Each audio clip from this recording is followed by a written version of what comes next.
আসসালামু আলাইকুম।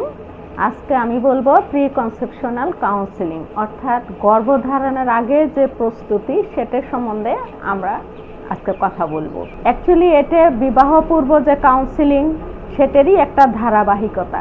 Pre conceptional কাউন্সেলিংয়ে আমাদের রোল হলো যে দুইজনই হাজব্যান্ড ওয়াইফ দুইজনেরই এটাতে সমান রোল থাকবে। সেখানে আমরা দেখব প্রথমেই আমরা বলে নিব যে জিনিসটা খুবই দরকার, ক্রোমোজোম যে আছে সেক্স ক্রোমোজোম, যে ক্রোমোজোম দিয়ে সেক্স ডিটারমিনেশন হয় ছেলে না মেয়ে। একটা মেয়ে শুধু এক্স এক্স দুইটা ক্রোমোজোম থাকে তার, কিন্তু একটা পুরুষের এক্স ওয়াই দুইটা ক্রোমোজোম থাকে। যদি পুরুষের এক্স ক্রোমোজোমটা মেয়ের এক্স ক্রোমোজোমের সাথে মিলিত হয় তাহলে সেই বাচ্চাটা মেয়ে হবে, আর যদি পুরুষের ওয়াই ক্রোমোজোমটা মেয়ের এক্স ক্রোমোজোমের সাথে মিলিত হয় তাহলে বাচ্চাটা ছেলে হবে। তার মানে এটাই হলো যে বাচ্চা ছেলে হবে না মেয়ে হবে সেটার জন্য পুরুষই দায়ী। অর্থাৎ পুরুষে যদি ওয়াই ক্রোমোজোম দেয় তাহলে ছেলে হবে, এক্স ক্রোমোজোম দিলে মেয়ে হবে। তাহলে এই ধারণাটা হয়তো অনেক শিক্ষিত লোকের ভিতরে আছে, অনেক সাধারণ লোকের ভিতরে আছে, আবার অনেকেই জানি না।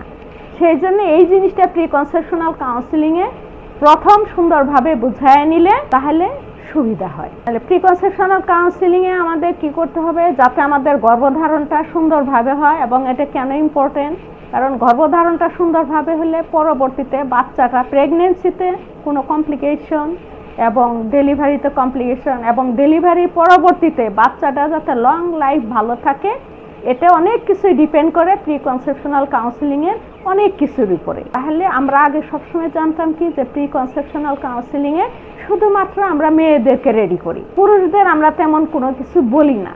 কিন্তু আসলে একটা প্রি কনসেপশনাল কাউন্সেলিংয়ে ছেলে মেয়ে উভয়েরই একটা রোল থাকে। তাহলে এই কাপুলের হাজব্যান্ডকেও আমরা কাউন্সেলিং করব, রেডি করব তার ফাদারহুডের জন্য, এবং আমরা তার ওয়াইফকে রেডি করব সেফ মাদারহুডের জন্য।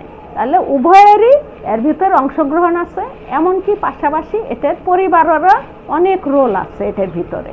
তাহলে আমরা কিভাবে আমরা পুরুষটাকে রেডি করব, আমরা প্রথমে ছেলেটার কথাই বলে নিই। আমরা হাজব্যান্ডরা যে কাপুলকে বলবো কি তার লাইফস্টাইল, তার কোনো মেডিকেল ডিসঅর্ডার আছে কিনা, যেমন যদি পুরুষটার যদি কোনো ডায়াবেটিস থাকে সেটা কন্ট্রোল কিনা, কি ধরনের মেডিসিন ইউজ করে, তার প্রেশার হাই প্রেশার আছে কিনা, এই সমস্ত ডিজিজগুলো আমরা দেখে নেব।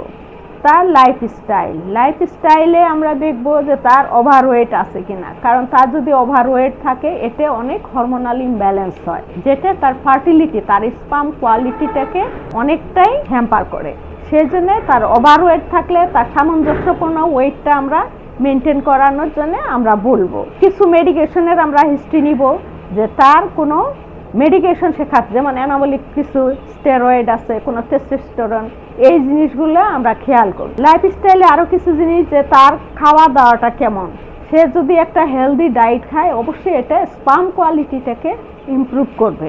এবং এনভায়রনমেন্টাল কিছু ফ্যাক্টর আছে, যেমন অ্যাভয়েড করতে হবে পেস্টিসাইড, হেভি মেটাল এক্সপোজার এবং এক্সেসিভ হট এনভায়রনমেন্ট, এগুলো অ্যাভয়েড করতে হবে। টাইট আন্ডারওয়্যার, এই জিনিসগুলোকে অ্যাভয়েড করতে হবে। এটা স্পার্ম প্রোডাকশন কোয়ালিটি এগুলোকে হ্যাম্পার করে, ফার্টিলিটিকে হ্যাম্পার করে। এবং তার কিছু ইনফেকশন, যেমন এসটিআই যদি থাকে, সেক্সুয়ালি ট্রান্সমিটেড ইনফেকশন যদি থাকে, সেগুলাকে অবশ্যই কন্ট্রোল করে নিতে হবে। এটা হলো একটা জিনিস। তাকে কন্ট্রাসেপটিভ সম্বন্ধে বলতে হবে, যেহেতু আমাদের মিনিমাম 3 মাস লাগবে এই প্রি কনসেপশনাল কাউন্সেলিংয়ের রেডিনেসের জন্য।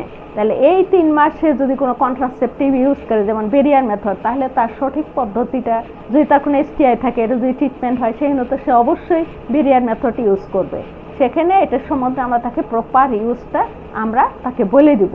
ক্রনিক ইলনেস আমরা বলছি যে সেটা আমরা তাকে বলবো। সর্বোপরি যেটা যে তার ফাদারহুড হওয়ার জন্যে তার একটা মেন্টাল, নট অনলি ফিজিক্যাল, তার একটা মেন্টাল প্রিপারেশন আছে, সেটা সম্বন্ধে আমরা তাকে বুঝায় বলবো। এবং তাকে একটা সে নিজেও স্ট্রেস ফ্রি থাকবে এবং তার পার্টনারকেও স্ট্রেস ফ্রি রাখবে। এই কাউন্সেলিংগুলো আমরা তাকে দিব। এবং ওভারঅল একটা ফ্যামিলি যাতে স্ট্রেস ফ্রি থাকে, বিশেষ করে যদি সে প্রথম মা হতে চায় তাহলে অবশ্যই ফ্যামিলির রোলটা অনেক বেশি প্লে করে স্ট্রেস ফ্রি রাখার জন্য। তাহলে আমরা একটা পুরুষ পার্টনারের প্রি কনসেপশনাল কাউন্সেলিংয়ে এই জিনিসগুলো আমরা খেয়াল করব।